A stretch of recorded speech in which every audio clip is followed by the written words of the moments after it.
Welcome back, everyone, to the Canadian Contenders League. My name is Fellow, also joined here by Corbeck, and we've got a great matchup here for the first one. Then we'll discuss the next one when we obviously get into it. It's ValorsGG versus Tide Pods, which I haven't seen them play in quite some time, but I'm hopeful that they'll make it a very exciting best of two. But Corbeck, how are you doing, man? It's been forever.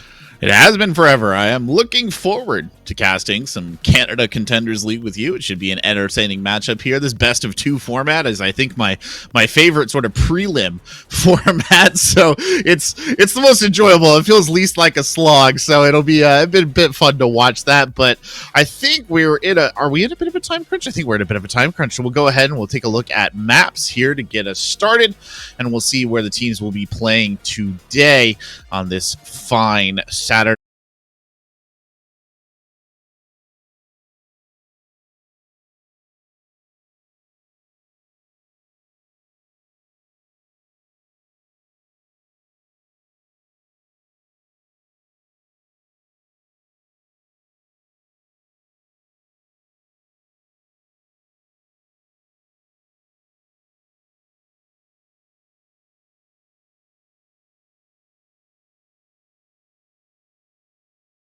I thought it was a different map. I thought we were going to Chalet or Villa, but, you know, like I said, I've been wrong a billion times before, so being wrong this time wouldn't really shock me either.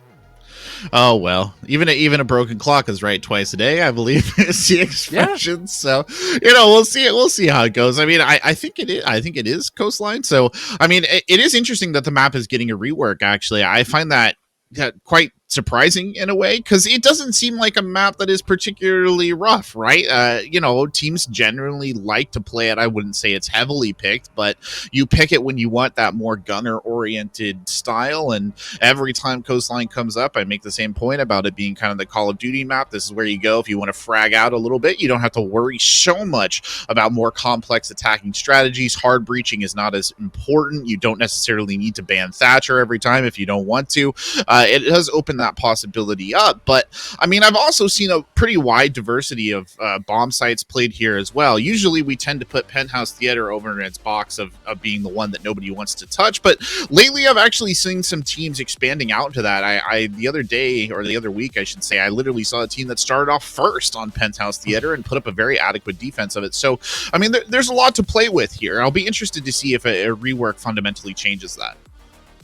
Yeah, a lot of variety can be had on Coastline, but the biggest problem is just some of the sites are a bit lackluster. You mentioned that people just kind of put Penthouse in the box of shame and try not to look at it all that much. Yep. I hope that changes in its recent rework. What are they going to do to make that different? I don't know. Maybe have possibly no big window, for example. I honestly really have no clue what they would want to do about it. Maybe make the map just bigger overall, because I feel like a big reason why it's so TDM styled, like you mentioned, is just because it's such a super small map, only 2 floors, and you can roam clear like that, but I think we almost have the game started up, only a little bit more time left to be waited. If it is Coastline, then I'm going to be really excited about it, just because it isn't played all the time, especially in best of ones. It's kind of saved for those grand final best of fives, or even a best of 3 if teams just favor it personally. I feel like a really good example of that is Team Mystic, because they are one of the most aggressive teams in all of T3. But there we go. I think we're ready to hop into the actual matchup now. So hope to see what the bans are going to be like as well for the actual map of Coastline, because that'll be fun as well. Because like you mentioned, you can actually be a little bit different when it comes to that banning phase. You can indeed. Yeah, Thatcher is not a must ban on this map. Technical destruction is Villa. Well, there we go. An accurate clock was right. The inaccurate clock was right. That's all right. It happens to the best of us. This is operating in the dark, and you know what? If it can happen to some of the world's greatest, it can happen to us too. So that's totally fine. We will be going to Villa. That means you probably do want to ban Thatcher here. If you're on the side of ValorsGG or Tide Pods, no longer is he going to escape bad jail, and certainly not. He is being sentenced to yet another game in that particular prison, and we'll see what Tide Pods pulls out here. Villa is kind of the opposite direction of Coastline in many, many ways, so take some of those points we were making and flip them on their head. This is a lot less favorable, a lot tighter as a map, a lot more defensively oriented. Habana getting taken off the field there, not surprising. She is sort of the hard breach du jour right now, Philo, so seeing her removed does not surprise me at all. The Thatcher ban, not so much either, being put back in the retirement home. That's what I like to call it, because he never gets to see play anymore, that poor old man. But Habana, the queen of hatches, she's also on the chopping block, like you said. She's really strong with any kind of hard destruction in general, but at least you still have that Maverick to work off of, maybe some vertical play as well to help out, maybe that Ace or Thermite pick, and Amira now getting banned as well. She's really, really potent on this map of Villa, and really any map in general, even though you can actually melee those mirror windows to break the sight line with them. It's really hard to get yourself in a position to do that. So she's still pretty much just as strong as she was before the nerf. And the final ban, a Wamai. So we're actually going to see Valkyrie on the playing field, possibly in the hands of ValorsGG in this first half. But hey, at least that utility clear will be a little bit easier now. Yeah, that is kind of a difficult situation, I think, to be in there on the defense or on that last ban, on the kind of picking between the Valkyrie or the Wamai. I see the value in removing the Wamai from the field. Obviously, the projectile denial, just taking that away, right? Less util is good overall, especially when you're trying to defend some of these sites. Notably, thinking of games in particular, really does benefit from the presence of the Wamai.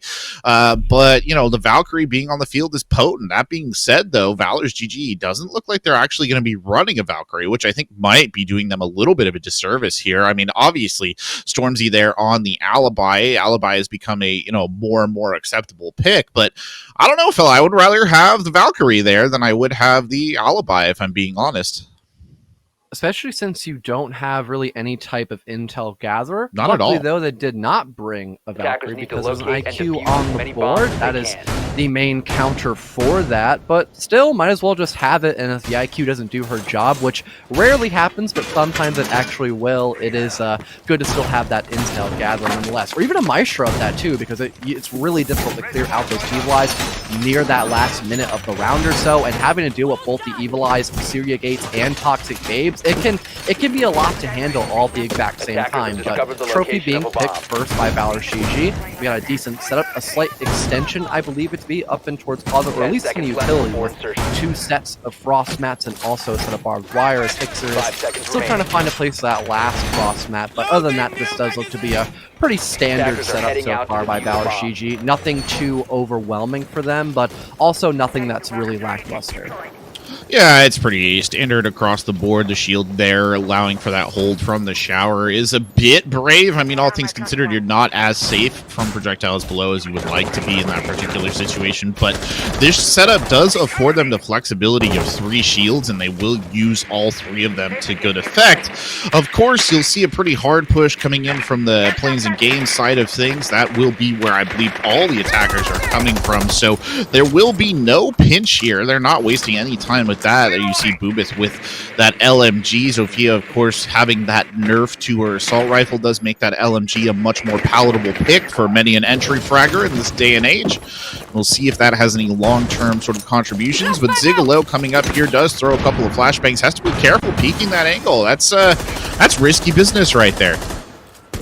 Long angle can be held indeed. So Tide Pods, they have to coordinate this push quite well, but not having to deal with that roam. They're already outside of the A and B objective room, with the first minute barely being off the board here. So a great start by Tide Pods, really not being deterred that much at all. The only thing really stopping them right now is the Toxic Babes in the hands of Badger, but normally it's best to save those towards the late game position, and we're still in the first half of the action phase here. So again, a lot of time management being done well for Tide Pods. They're still right outside of the objective room, and they're just ready to anticipate this rush coming in through. Hawks will try to deny it for a little while, but eventually he ends up retreating to the bottom floor, maybe for a possible rotation, but those air jabs could stop him basically instantaneously, so not that big of a worry for Tide Pods still. Well, Zigalo chiming in with a kill right there. Shu taken out, and they do have Coffee. At least he was watching to see if anybody came up that red stairs, but he's backed off now. The press coming in from Akinio is dead. Hawks getting the kill right there. Zigalo trying to find another angle and put some shots down range. Unfortunately, nothing really coming of that. Shinobu here low as well. Zigalo does manage to pick one up, but Badger has another one in the tank, so they are trading back and forth. Still, the 3-2 advantage here for the attackers. Make it 2-2 now as Coffee is brought down. Stormzy falling back is caught reloading by Zigalo, but it's Badger! From nowhere, the SMG-11 of the SAS player coming in big in these last few seconds, and those absolutely devastating kills right there, fellow. The little tippy taps. You love to see it. You do love to see it indeed. A great 1v1 clutch denying the 4K. ValorsGG take the first round with a very close call, and I feel like it wouldn't have been as close if ValorsGG just extended a little bit and tried to worry about that push coming in from the backside near Study and Aviator, because it allowed for Typods to take a lot of time valuably. It just seemed like they were comfortable the entire time pushing in through, and it did come to a 1v1. Really risky situation there that Typods could have easily won if they were just in a slightly better position there. So I hope to see that ValorsGG try to attempt an extension, especially on kitchen dining. It's kind of a necessity, a bit of a requirement to go a floor above your defensive hold, try to waste a ton of time and make sure that vertical play doesn't come down later, or pardon, sooner rather than later, my mistake. So hopefully that does in fact happen. Yeah, verticality absolutely critical on this site. You can't abandon the defense of the top floor, nor do I expect them to. They have brought Hawks in here on the Goyo, so they will have access to those Volcans. That will be the only shields they have, as they have not opted for a smoke. You see Hixer down there has actually brought out Oryx to the field. You don't see that very often, setting himself up in a position maybe to do a little bit of run out if he wanted to be cheeky. I don't know that he'll make that go for it, but you're very right in the sense, fellow, that they didn't do a lot of delaying on the top floor. But I think a little bit of criticism could be passed on to Tide Pods as well for not really working multiple angles right there. It was a very one-dimensional attack, and Zigolo is dead.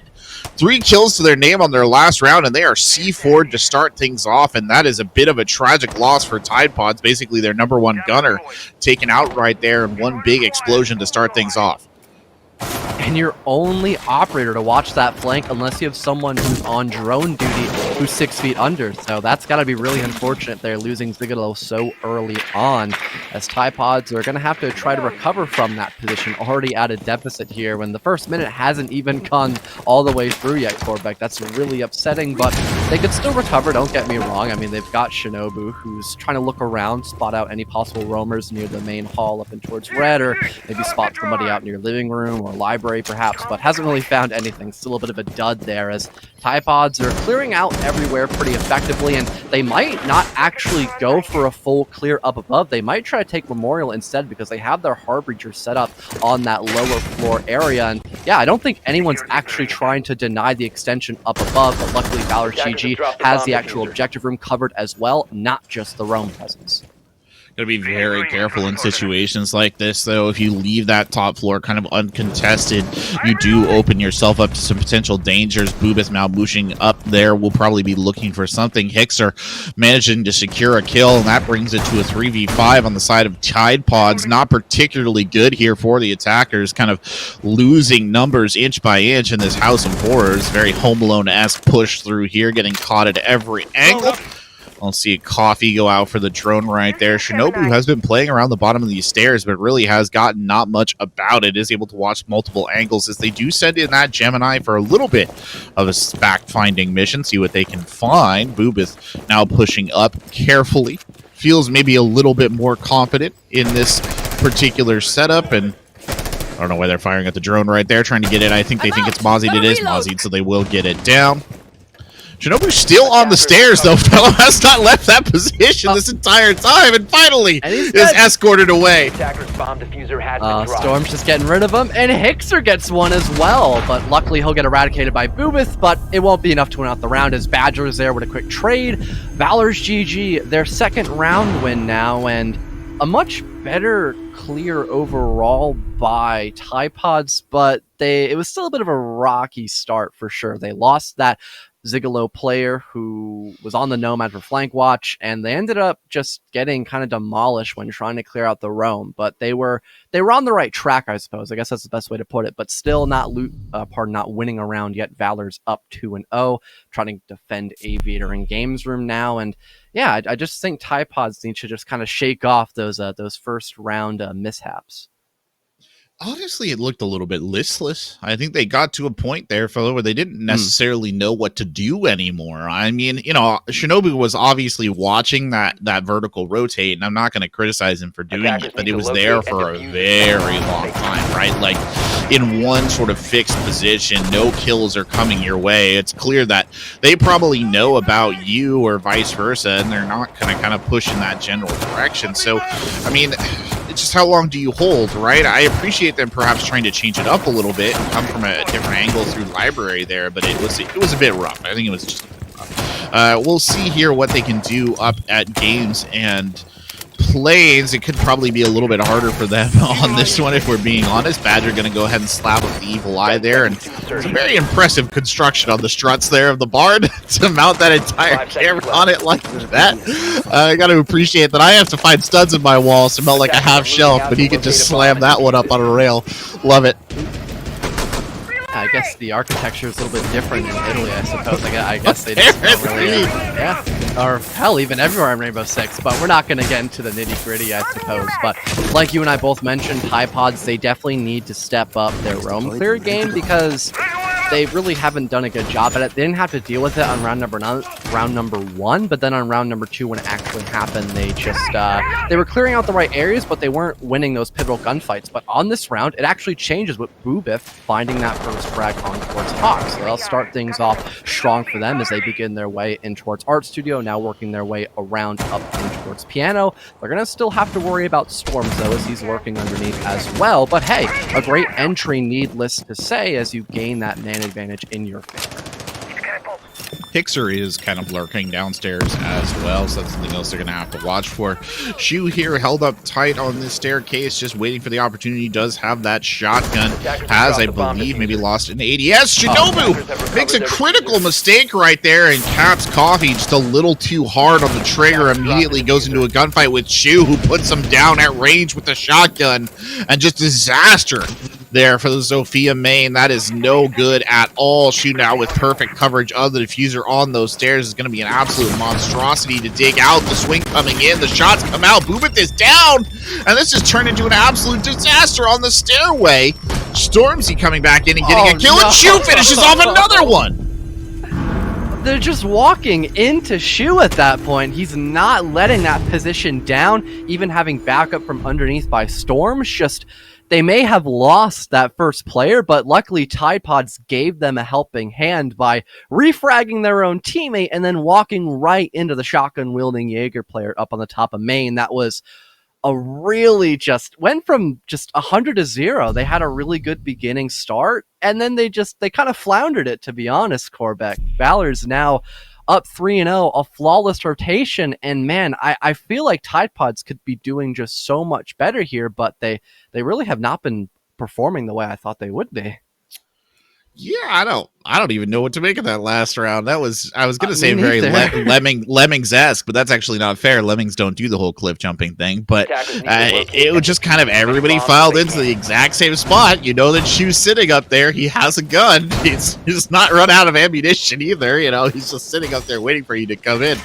It was definitely awkward and clumsy, and you know, again, just a little bit kind of tepid from Tide Pods, all things considered. They need to clean up their act, no pun intended, if they want to kind of push forward a little bit here. But you cannot afford to feed yourself into a Jaeger with a shotgun. There's nothing else can be said about that. The one thing I will say is I did appreciate them bringing the Flores and putting it to active use. And if they kind of hadn't lost the diffuser in that stairwell and then proceeded to kind of like YOLO into that particular space, I would have been interested to see what they could have done with that. But back up to this trophy statuary site we go, and again, it's a very conservative, tight hold here from Valor. There will be no real effort to hold out over on Planes and Games. They're going to go ahead and just kind of let Tide Pods take that and filter in. And I mean, strategically, this did work out for them last time, fellow, but it was a close run thing. It was that one-on-one situation where Badger ended up getting the best of, I believe it was Zigolo, looking for a 4K on that round. And again, at least some kind of roam game, maybe a light hold by Storm, something with that alibi. The MX Storm is a deadly weapon, just to waste some kind of time and just force Tide Pods to worry about something other than trying to approach near the objective room. Just anything better than nothing would definitely help out Valors a lot more. I mean, they didn't need it all that much because they just had to focus on the site in the end game, but that did allow for Tide Pods to really seamlessly clear out the map. Luckily, though, Hixer is underneath trying to roam at least a little bit. He'll have to obviously go up above to try to stall out for someone. He'll probably get into that first gun encounter near Boobus, who's just waiting quite patiently up and towards red, and it pays off for him as he picks up that first frag on towards Hixer's head. No longer will you have to worry about that roam game currently, and now you can prioritize only the objective now. Well, I appreciate that they're trying to open up another angle here. Kenio there playing on the balcony will put a little bit of pressure from a different direction. Hawk stacked up here behind the shield in statue, just holding out. Zigalo has now taken over Booth's position on the stairs, and they are just trying to brute force this one. Coffee slow crawling their way around the corner. There is that camera there as well. Hawks gets the pick on Coffee. The frag grenade did go out, but to no real avail. The camera is down, but Hawks is still here and still present. And now a little bit of a scramble on the side of Tide Pods, maybe readjusting their attack just a little bit as Hawks goes over the edge and drops down to the low ground. Boobith here considering the front door, but it's Storms who will get the kill. Kenio is down outside, probably upstairs on that second floor. Boobith now holding tight on the red staircase, just waiting for a defender to walk into their sights. It'll be Hawks who feeds into that same location, and a lot of that going on today, fellas. Again, just walking right into the exact same booby trap for Boobith. Not what you want to have happen, but Zigalo off in the background trying to attempt that plant. Storms luckily denies it. Down a 3-on-2. Shinobu gets lit up to high hell by Storms. A 3K to their name. Looking for a fourth possibly. He won't get it, but Shu will wrap it up on a Boobith. ValorsGG just mopping the floor almost up against Tide Pods. That round, again, was a lot closer than anticipated, with Boobit finding some really important frags on that round, denying the flank and roam game both times. It tried going down, but it just wasn't enough for them to get their first round win on the board. No, it wasn't. And I mean, the funny thing is for Valors, it's genuinely they're making this harder on themselves than it really needs to be.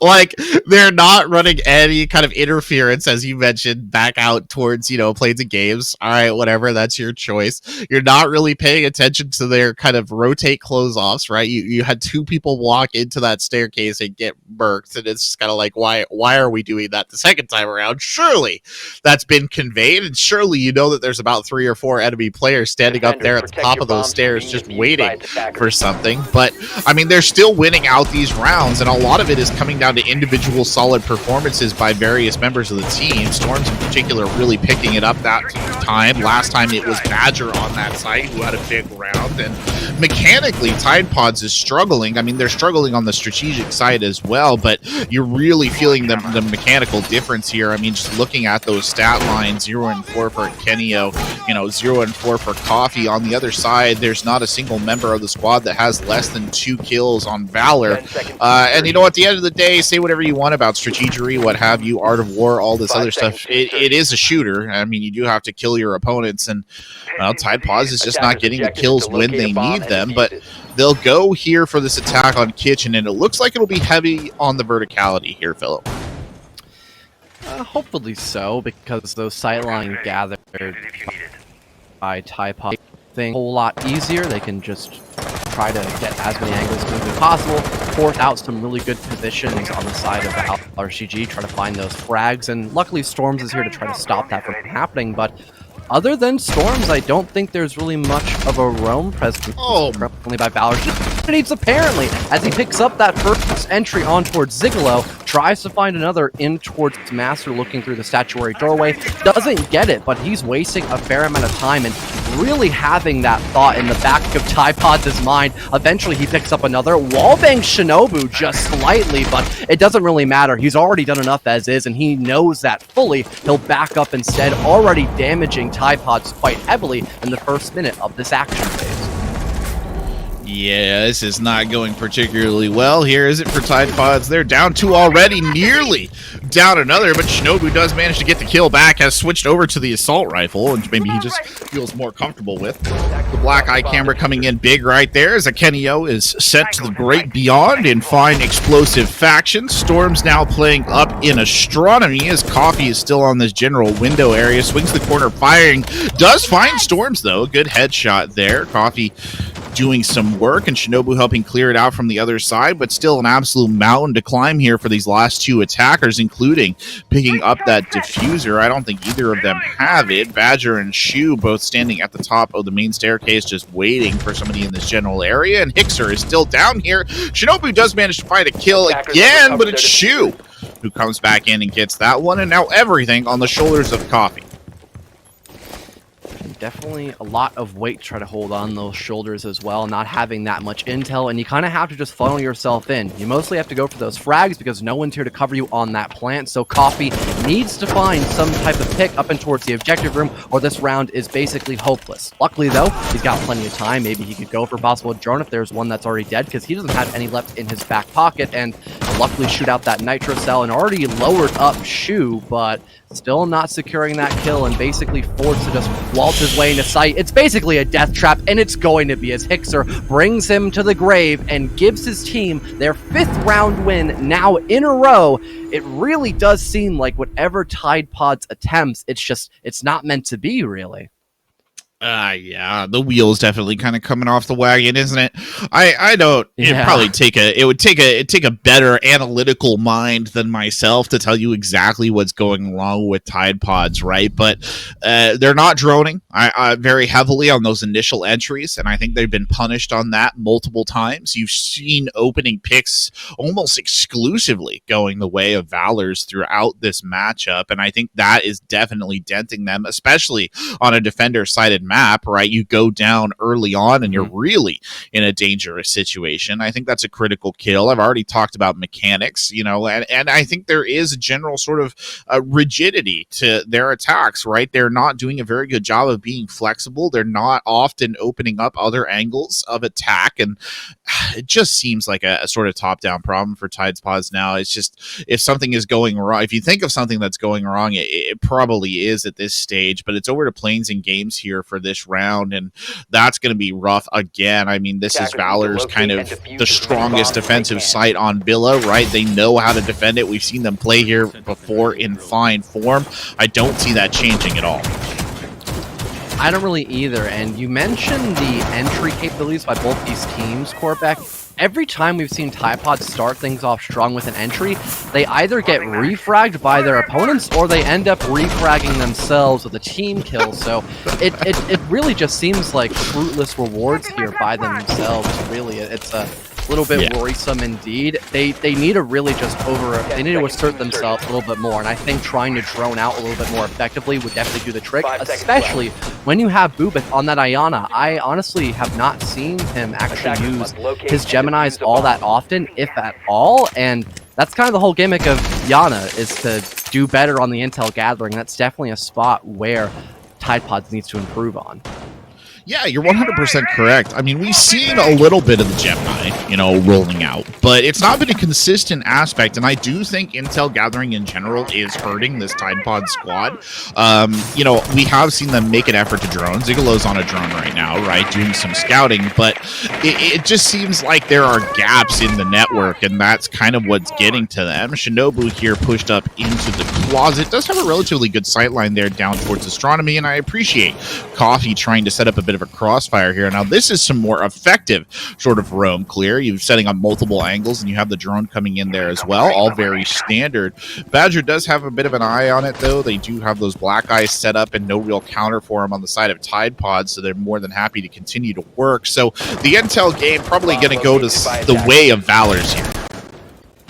For the most part, at least. And they actually end up downing Shinobu. A great long angle by Hixer. C4 gets tossed out to finish that kill, confirm it, and it will be an... Oh! Wow, Hixer! What a long angle, and he connects it on a Boobith. Bye-bye, Yana.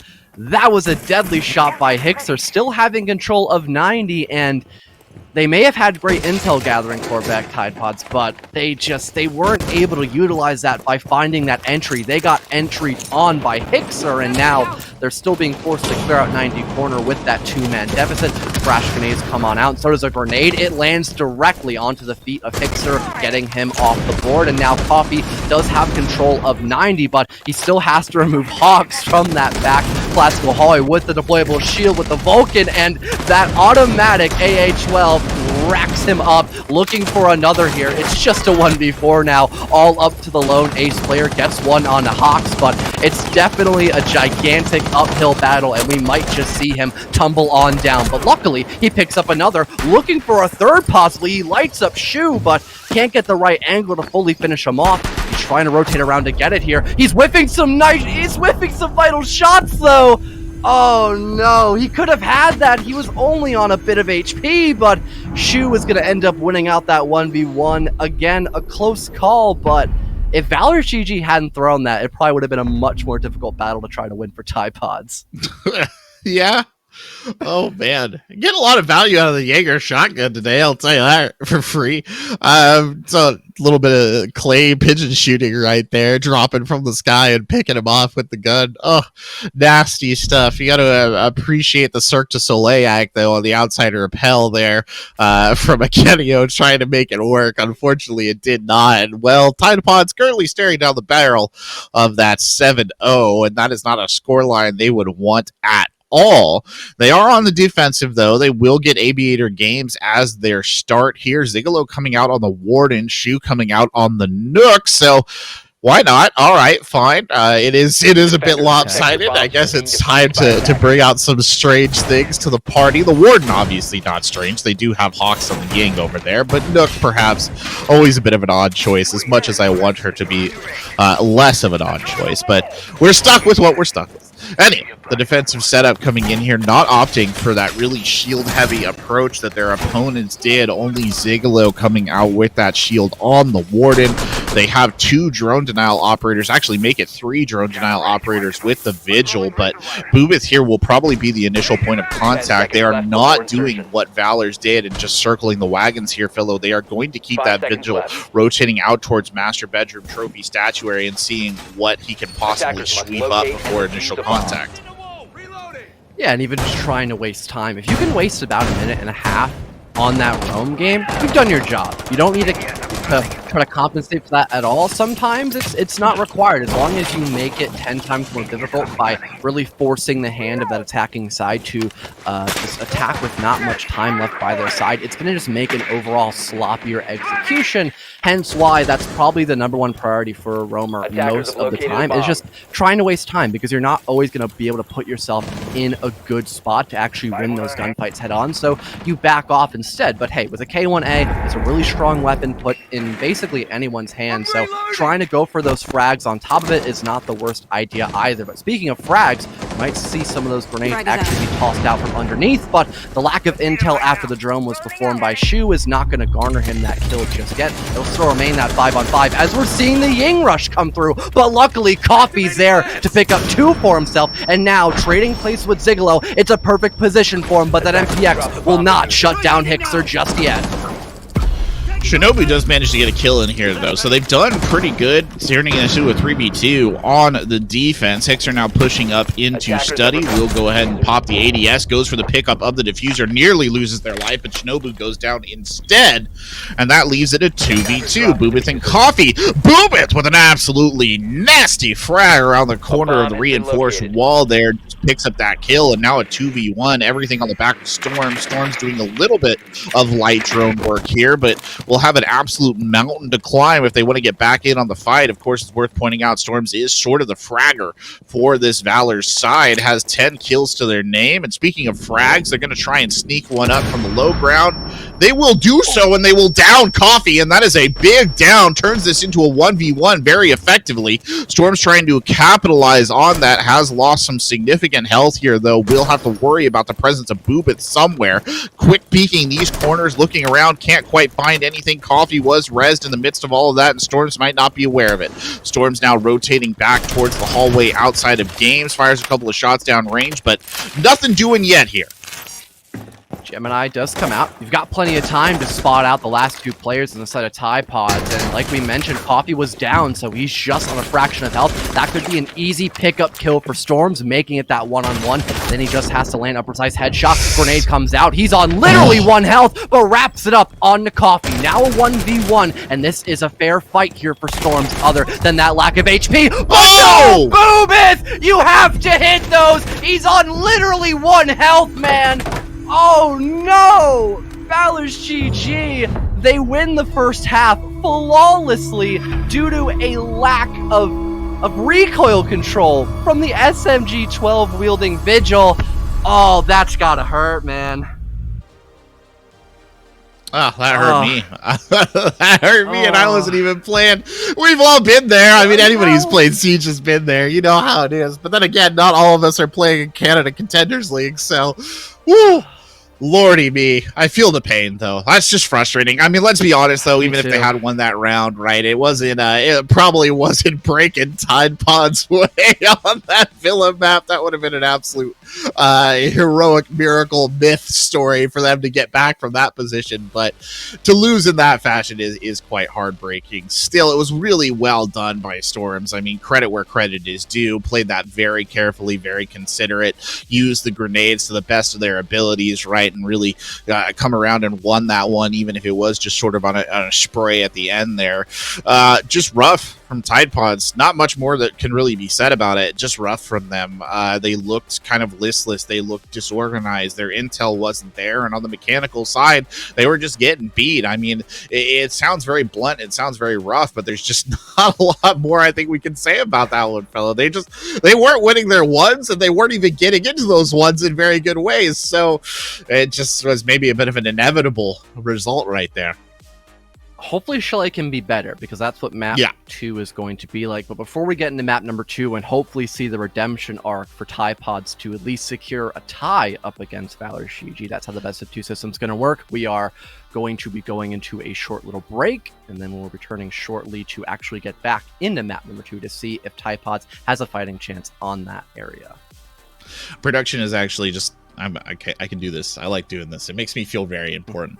But production is actually telling me that we won't be taking a break. No breaks here. There's no breaks on the Canada Contenders League train today. For better or for worse. Clearly for the worse for Tide Pods. But so dumb. No, you're good. You're good. Okay, there are no breaks. Anyways. When the brakes are out, that's a dangerous situation. Everybody gets a little worried at that point in time. A lot of things get lost. But no, we will be hopping into Chalet soon. And yeah, hopefully Chalet can be a bit of a different story, right? This is Tide Pod's map pick, so presumably they're going to feel a little bit more comfortable here. Not that they had, if I'm honest with you, not that they had any reason to not be comfortable on Villa, right? It's Villa. Everybody knows Villa. A lot less people know Chalet. If anything, it will be the more uncomfortable map. But they really got to repair something if they want to try and salvage a point from this. Like they've got to fix something. I don't necessarily know where it is. It was such a collection of issues that really started just from the top down, or from the bottom up, whichever way you want to look at it. It was like the foundations of the house were not strong, and the house just wouldn't stand. And that's the way it goes. And obviously, if you're on the other side, you're probably feeling a bit jazzed right now, fella. Yeah, I guess, like you mentioned, there were no studs in the foundation for Tide Pods. There were none. Earlier on Villa, yeah, I guess not. It came down to a lot of things, like you said, losing most of those entries, but that can be easily changed, because towards the end we saw a lot better of a job when it came to intel gathering, but still it could be improved upon. I feel like, again, the Iana wasn't utilized that well. I feel like I saw just as many Gemini drones come out on the side of Valors when they were attacking on one round at the same time as Tide Pods were when they were attacking the other 6. That sounds really harsh, but it was kind of accurate. They were relying a lot heavier on the drone game in general, which isn't a bad thing, but then why bring out the Iana? Just bring something else if that's going to be the case, if you're not going to utilize it that well. Hell, even bring out a Jackal if you want to, or that Lion pick, just to change things up maybe a little bit as well. They're not played all the time compared to an Iana, but they can still be really helpful, don't get me wrong.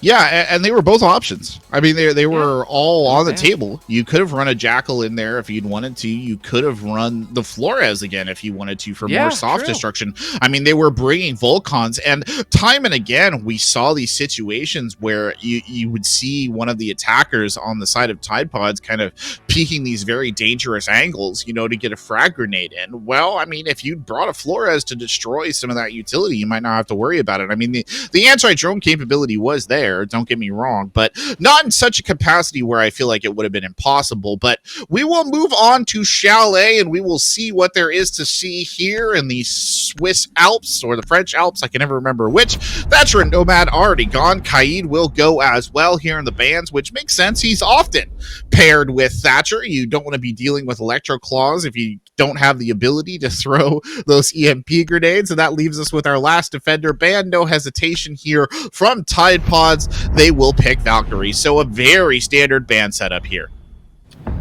So the only problem with banning Valkyrie, which honestly I really do not blame Tide Pods, it was brought a fair amount of times last map.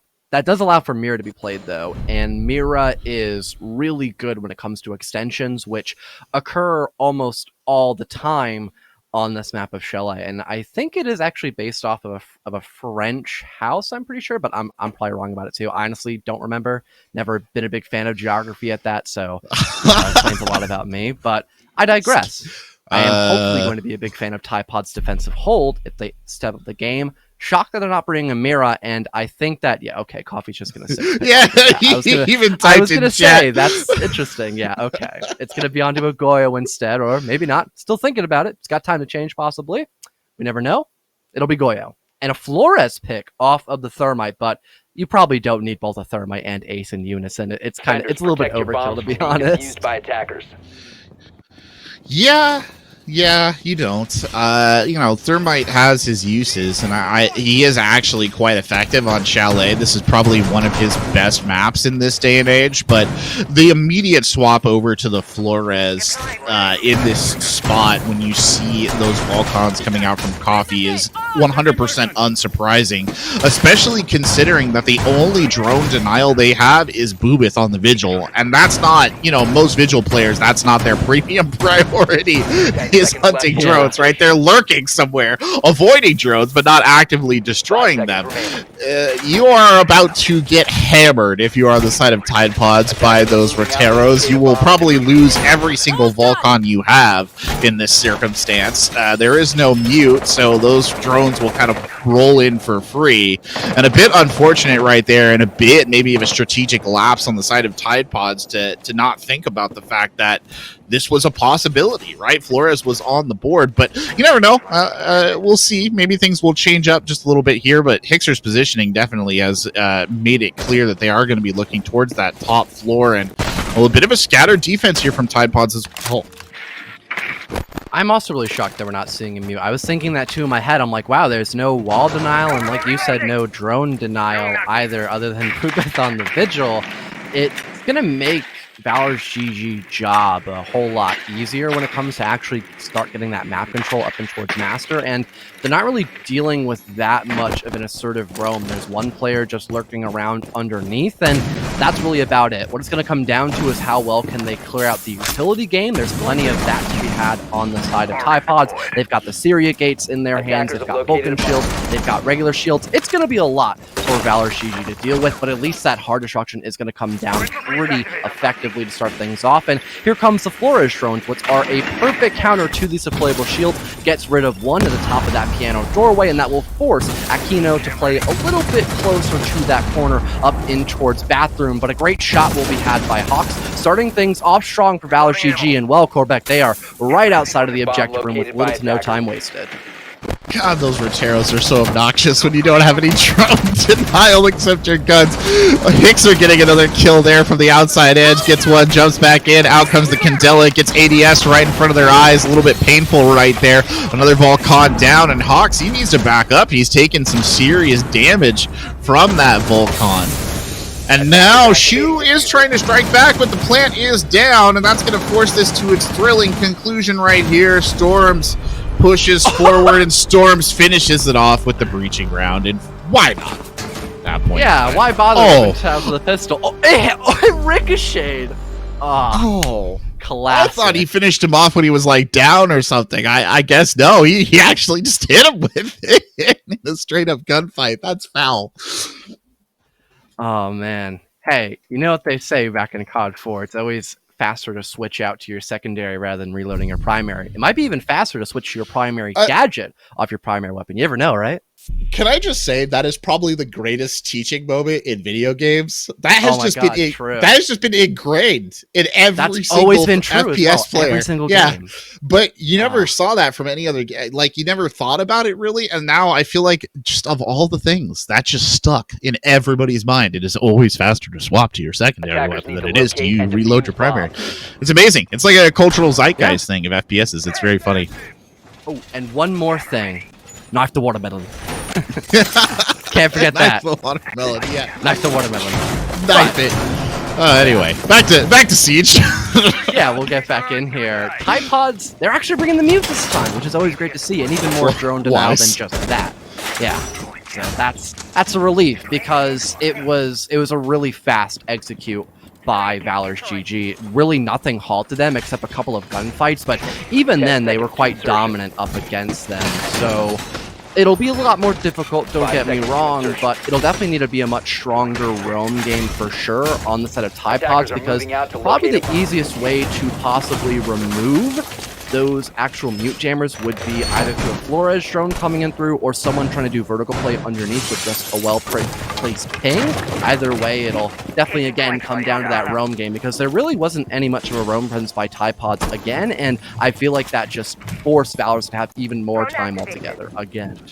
Yeah, I mean, initial gunfight there, and Storms just puts a nice little burst right into the chest of Boobith and ends their career in a split second. Now falling back into the library, and look at all this ground that's just being surrendered for free at this stage. I mean, this is a huge part of the problem that I think Tide Pods are having, is there's no real contest from any other area. Immediate pushing in, coming in from Shu as well. Coffee is at least remotely secure here behind that Volcan. Could get some shots down range if they needed to, but won't have to just yet. Badger coming here with the thermite, and it should be clear, I think, for them to go ahead and plant that charge. No, there is a mute jammer on the other side, so a little bit of frustration right there. They'll try and send Ying on a bit of a flank, and Coffee does need to be careful here. If he backs up too far, well, Pox is waiting, and Hawks will happily collect that kill. Like I mentioned here, the best way to get rid of that mute jammer is either through that Flores drone or through some kind of vertical play. Shu might try using an Argus cam, but it actually does spot something. The mute jammer is not close enough. You could try to find it, and there it is. Mute jammer destroyed, not by the Argus camera, though, by probably that vertical play that I mentioned either. Some precise shots were probably landed instead. But a minute 20 left here. ValorsGG in a great position, now having that ability to get into the objective room and get that plant down now in the 5-on-3. The only major thing they have to worry about here is that C4 by Aquino, because he's waiting quite patiently near Piano. He can actually toss it up quite well and actually have it land on default, but so far he's getting lit up by Hixer here, so he'll have to stall for a little while longer as the plant is now being attempted by Badger. Shinobu getting down here, technically a 5-on-2, as Hawks is refusing to let go of M1 here, still holding it down. Gets eradicated though by Zigalo, but luckily Storms is there to finish off Aquino. Luckily though, Shinobu does get revived, and Zigalo finds a nice double kill to their name.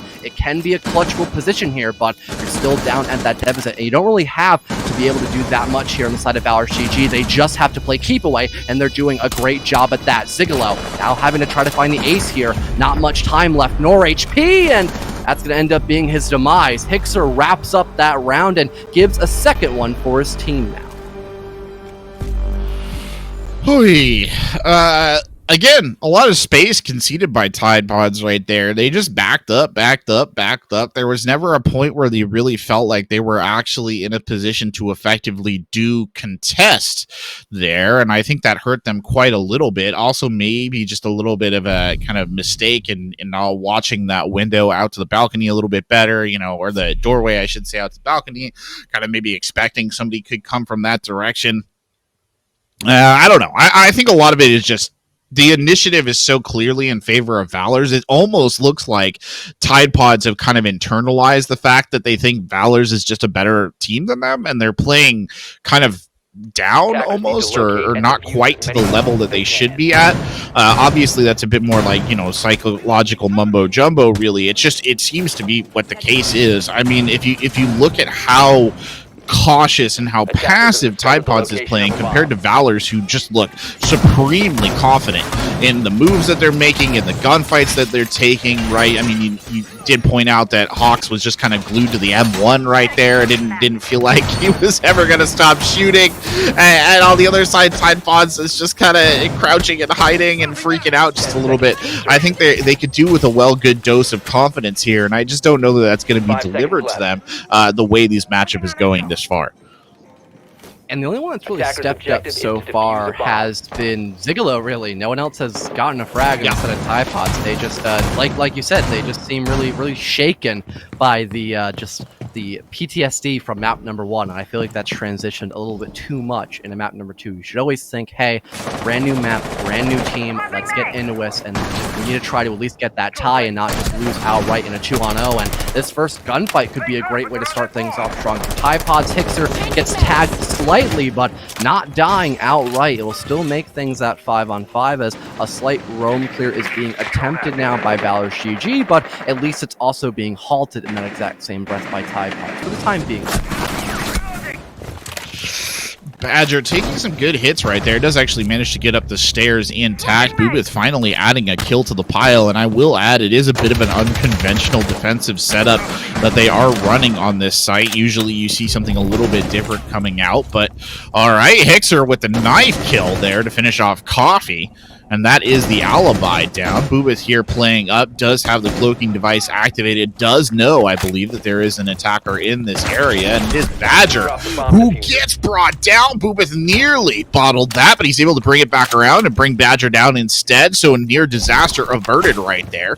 And things going okay here for the defenders. They just need to keep calm and collected on this one, and they might be all right. Hixer down here at the main entryway is just waiting it out. Boobith is in that general region.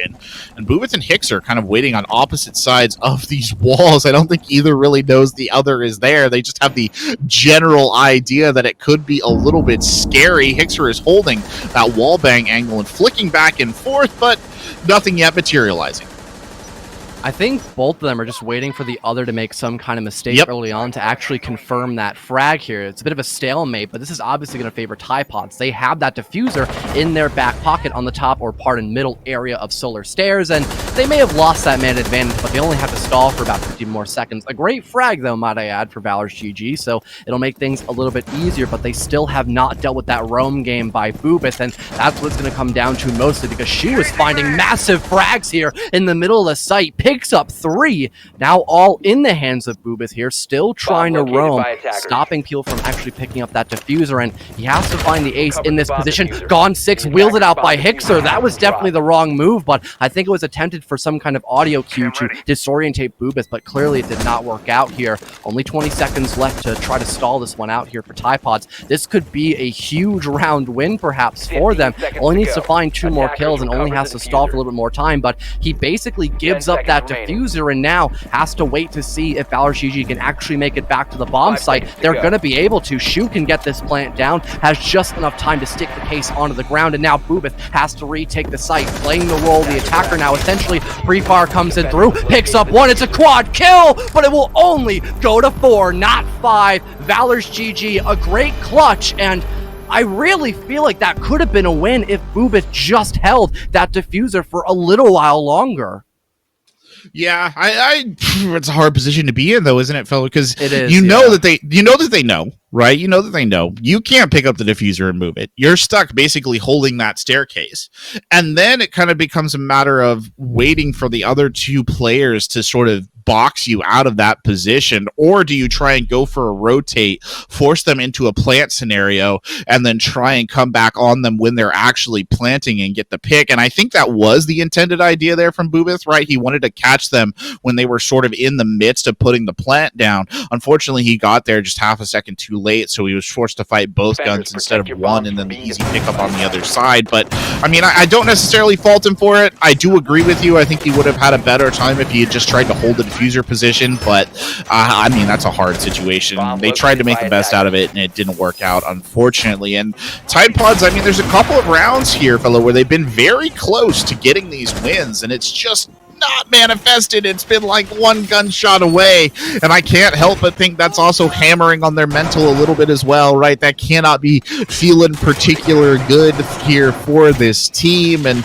well, they're trying this site now. They've got a Mira in, they've got a smoke, they have the Surya gates up, a veritable defensive, you know, smorgasbord here of what they have. And on the other side, Hawks is walking out of fuse. So that is what we are seeing. I don't even know what to make of that.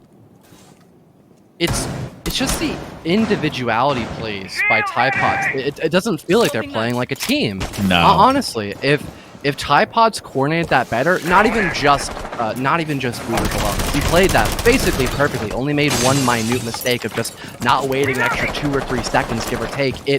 It should have been just the overall communication. Typods could have been like, hey, I have case, come rotate with me and we'll defend the case, or at least have another player watching. That way Bubith can just focus on one direction rather than multiple. It really could have been around for the taking. I just think that Typods needs to step up their communication overall, and that probably explains their lack of droning capabilities on that last matchup earlier on Villa. But hopefully this round could definitely prove to be different. They've actually been picking up entries here and there, and another gunfight will occur kind of early on into the round as Bubith is trying to start things off strong again on towards Hixer, and Coffee isn't that far away either. He's just sitting on solar stairs, so a crossbeat could definitely go through, that's for sure. But so far, it's going to be, again, just another stalemate waiting for someone to make the wrong move first. Basically, just have eyes for Fuse right now. I just want to see what he does with it. Shinobu does manage to pick up a kill right there. Badger will be dropped early on, so that is the Hard Breacher done and gone. Not that Hard Breach is necessarily huge on this particular site, but, you know, you'd rather have the option in your pocket. And alas, will not be the case. It's been a bit of a slow here from Valors. They are taking their sweet time about this one and not being hyper aggressive. Hawks will get a kill off the library window, though. Has yet to deploy cluster munitions, which is a bit of a sad circumstance, but still more than happy to do some more window opening with the LMG, really putting those shots in, and has to go for the reload here as well. Gunfight opening up on other places on the map, though. Hixer does get Bubith, and then Coffee returns the favor, and Coffee is killed. So a flurry of kills back and forth, and the first of those cluster munitions is going out, alas to no avail. A Hard Breach charge being used here on that hatch to get it open and open up a different angle of attack for the remaining 3 attackers. ValorsGG not having that carrier in their back pocket. They might have to try to find the frags here. Some cluster charges coming through by Hawks, but only getting to remove that utility. No players just yet. Last one coming in through. We might see a hot drop happen. Smoke grenade comes in through, and Hawks just gets eradicated by Shinobu. Now in a 2-on-2 position here. Turn 2-on-1 as Storm just rushes down the back library stairs, trying to find the last player of Aquino here in the back area of Barstock, trying to play time, and he only has to stall for about 10 more seconds. He could throw out this Toxic Babe here and deny one of the many choke points, but no! He loses the fight up against Hixer, overextending himself once more, and he gets an easy sightline on the lone player for Typods. ValorsGG, a 4th round in a row. Are we going to see 14-0 for ValorsGG here, quarterback? Because Typods just keep making the same mistakes. You can probably see a 14-0 right here. God bless Akenio for trying to hold it down right there. But, man, you have a mirror window. Like literally right next to you. And I mean, I know that doesn't offer you the best of sight lines. Like, I totally get it. You're trying to watch the door to bar or whatever, but I mean, you didn't see them kill you anyway because they didn't have a very good sight line for that position. At least if you were behind the mirror window, right, you would have been a little bit maybe more protected. Oh me, oh my. It's just a rough day out at the park for Typods right here. And well, I will say the only thing was you can tell somebody doesn't play Fuse very often when they drop into their own cluster munition. Going off, I was like, yep, that's somebody who hasn't played that character, which obviously can't blame anyone for doing. And watch, this is where he'll come at me on Twitter and says he has like 6,000 hours on Fuse or something, but I digress. Yeah, it's just rough from Typods. I mean, I think you and I have, you know, hit the issues on the head. There's not much more ground that needs to be tread. I don't think that they're really showing the ability necessarily to correct some of these issues that they're having either. They're changing up their operators that they're playing now. They're bringing in Ella, right? Trying that out. They have the Surya gate still. It's not been particularly effective on their end in terms of their setups either. I think they've been running some I guess what I would consider to be relatively strange defensive setups on this map, things that you don't see a lot of other teams do in terms of maybe setting up crossfires and things like that. And on the other side, I mean, Storms is coming in here with the Flores. We'll have to contend with the Mute, which will be good. But, I mean, for example, that Banshee that was set up there on the balcony, that's not surviving, right? That's going to go down pretty easily here to any of these players, and you probably won't even get a kill off of it. And speaking of kills, well, there's the first one. Coffee is done and dusted. The Ella removed from contention early on, and Boobith nearly following their teammate into the grave. Yeah, not the best start for Tide Pods. Luckily, they find one refrag, though, on the Hixter, but I feel like we might, the frag coming through by ValorsGG. They are already just starting to push themselves up near the main quad wall area. It does seem like it's going to be basically seamless, and there it is. Shu wraps up Boobith now in the 4 versus 3. It is not looking all that great, and Shinobu just walks right into Hawks' line of fire and gets decimated in that process. The rush is bound to happen. Flores Rotero's coming through. Zigalo shuts out Hawks, though, making it that 2-on-3, but still, it's a really rough position here. You've got a minute 40 to burn through. The hard destruction is coming through by the Selma in combination with those Argus cameras, and more Rotero's flying on through as Shu picks up a 2K for themselves onto Akenio. It really does seem like it's going to be over, and there it is. Shu gets another one for themselves, a 3K, I believe it'll be, and ValorsGG, they are not letting their foot off the gas pedal. That's for damn sure. Those are fancy shoes. Premium Jordans right there. I don't know what the best type of shoe is, but that is very close to it. He's just been slaughtering his way through this Tide Pod squad. An absolute avatar of destruction on the side of ValorsGG. Blake Zero as well. I mean, he's just literally chewing up the scenery at this point in time, and there really doesn't seem anything that Tide Pods could do about it. Unfortunate, but it is the way it goes. Rook is being deployed this time in a pulse, because why not? Try something different. Hawks is showing us the Blitz. I do not think we will be seeing Blitz. No, we will be seeing the 6-pick over to the Lions, so still a relatively reasonable attacker setup, all things considered. But oh man, poor Tide Pods. They're trying their best. You know, it is interesting. I bring this stat up nowadays because I find it very interesting. But of the meme operators, right, Rook actually has a very high win delta. Per the last stats we have, he's actually the highest win delta of any defensive operator in the entire game, despite having a very small pick rate. And I don't necessarily know what that indicates, to be honest, fellow. I just think it's a really interesting statistic that he's just apparently really good at winning, even if he's not picked that much. I think it's honestly because people play Rook just to spawn peek. Like, let's be honest. He's got a 2-time scope on one of the lowest recoil weapons of the MP5, and if you get spawn peek, your mental's probably going to worsen pretty severely, and then that's going to make you probably lose the game a lot easier. I think that's kind of a slow build-up, the step-by-step process of how to win your games overall in ranked, but I love Rook. He was one of my most played operators when I played in console back then when I was a ranked fiend. The only one beating him was, of course, Doc, but now both of those operators are really not too viable, and sadly, the spawn peek possibly attempted by Coffee will be denied instantly by the hands of Storms. You hate to see it, but hey, Storms has been fragging out of his mind, and he's not stopping just yet as he starts things off with that entry.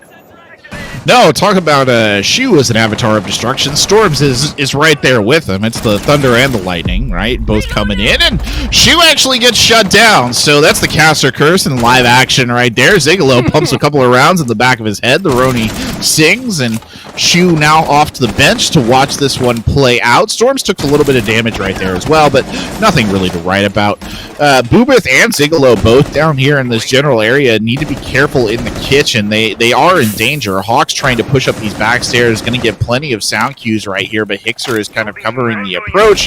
Badger in a similar spot. Badger with the wall bang. Badger going for the second one.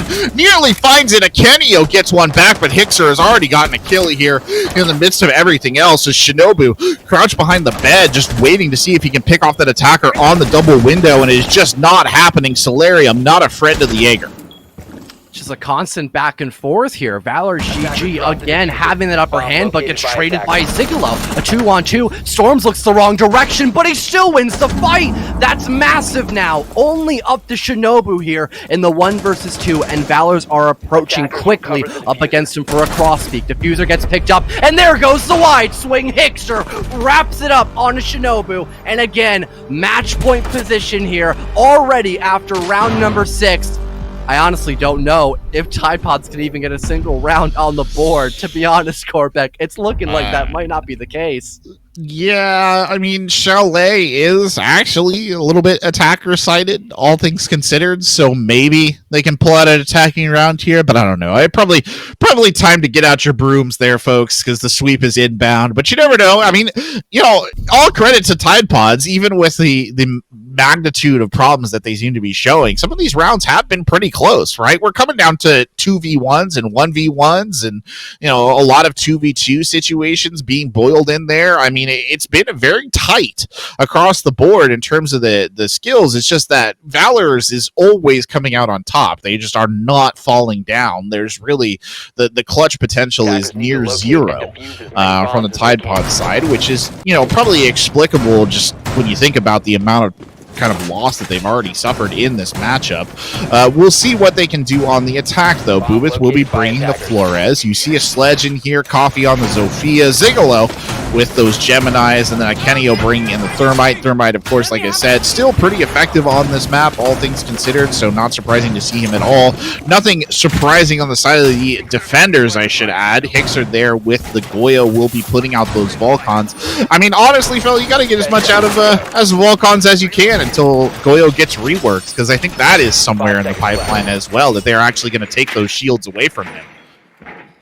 Yeah, I think it's definitely well needed because it's still a lot to juggle as an attacker, having to do it multiple shields at once. I think it will be a really interesting rework, and we'll probably basically kick Hixer, or not Hixer, but Goyo, who's being played by Hixer, completely out of the meta. But until that happens, Goyo will still be a main staple of most team compositions because he's really good, regardless of the fact that he lost one of his shields a very long time ago in a far, far away place that was referred to as the 22nd meta. Currently, still have ValorsGG above. They're on that extensive roam trying to waste a ton of time, and they waste a ton of HP off of Shinobu's life form, so he's on about 20 health, give or take here. One more shot could get rid of him here, but a great frag to start things off for Tide Pods, as Hawks is now been dealt with by Akenio with a really great long angle. That was one of the best kills I think we've seen Tide Pods put together. That was great. Multiple angle fire right there. Clearly identified the target, trapped them in place, and brought them down. I mean, that was just about as textbook as you can be for dealing with a Mira.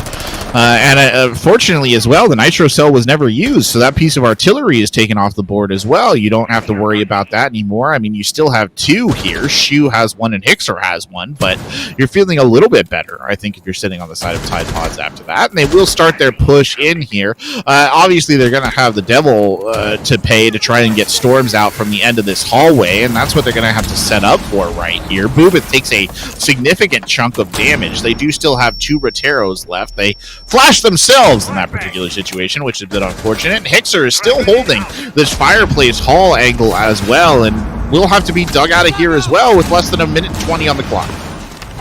But I'm trying to clear out the utility here. So far, pretty successful by Tide Pods, though. They have a really great start, and they haven't really simmered down all that much. You have Kineo watching the flank currently, but he's got carriers, so obviously he'll have to reposition himself eventually, but the fact that ValorsGG have had to basically forfeit that entire second floor here, they're going to have to be a lot more patient and maybe not as lucky there. Badger missing out on a very vital kill, forcing him back a little bit more, but I don't think Hixer's been droned out from this back stairwell leading the snowmobile, and he'll just rotate completely. This could be a massive play, though, because if he actually sets himself up well on towards that library stairwell in these last 30 seconds, Corbeck, he could wreak havoc. He really could, and that's something they're going to have to be very careful on. Coffee tries to watch it, but Hixer is there and just nails Coffee with a headshot there from the shotgun. Storms gets another one here as well, and Tide Pod starts to see their chances slipping away like sand through their fingers, but no!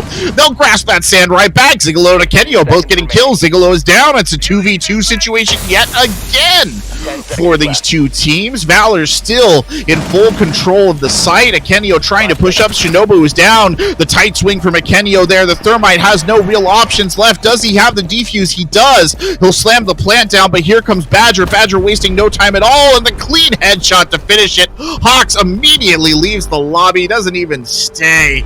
It's all done and dusted, and the clean 14-0 here for this ValorsGG side. That was just brutal. I can't put it any other way. I mean, that was a great clutch attempt by Akenio, getting that quad kill, but he needed to get the ace and also had no time to defuse, and no one was there to help him either. But those were also his only 4 kills of the entire game, I believe. That's it true. Was. I thought he had a kill before that, but I guess not. I am the best at counting either, so that's fair as well, I suppose. But yeah, that was just that was a decimation, complete and utter decimation by Valors. They really wasted no time securing those wins, and I really feel like Tide Pods could have done a lot better. I mean, well, obviously they got 14-0. They could have at least gotten one round on the board, but there's just a lot of minute mistakes, and when they actually started making up for those mistakes, they were actually looking pretty decent. Yeah, you know, some days you get the bear, some days the bear gets you. I mean, that's the simple truth of it, right? And it just was not a good day for Tide Pods. They have a lot, if they want to put the time in, there's a lot to work on there, and I think the VODs of that will be a very illustrative, lesson in things that they need to improve on from an individual level all the way up to a team level. But yeah, it was rough. There's nothing more to be said about it. Unfortunate for Tide Pods, but ValorsGG, they have to be feeling pretty happy about that one. A nice clean 14-0 in the books is going to send team confidence sky high. Well, it might have been a bit of a rough one, but we've got more action coming up here on Canada Contenders League. It's probably not going to be a 14-0 on the next one. Don't go anywhere. We'll be right back with another game after this break.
Welcome back, everyone, to CCL, and sadly, we've got some unfortunate news. No, we're not going to have another 14-0 in our grasp, but we're not going to have a game at all. Apparently, a forfeit was actually had, and I'll go pull up the information really quickly. It was Ember Rose forfeiting against N Shield Academy, so that's going to be it for us. A really quick series that we had earlier, Corbeck, a very decisive win as well, might I add, for ValorsGG, but that's going to be it for us. I mean, if there's anything you want to say before we end up signing off, I mean, feel free to now, but that's it for CCL for this evening.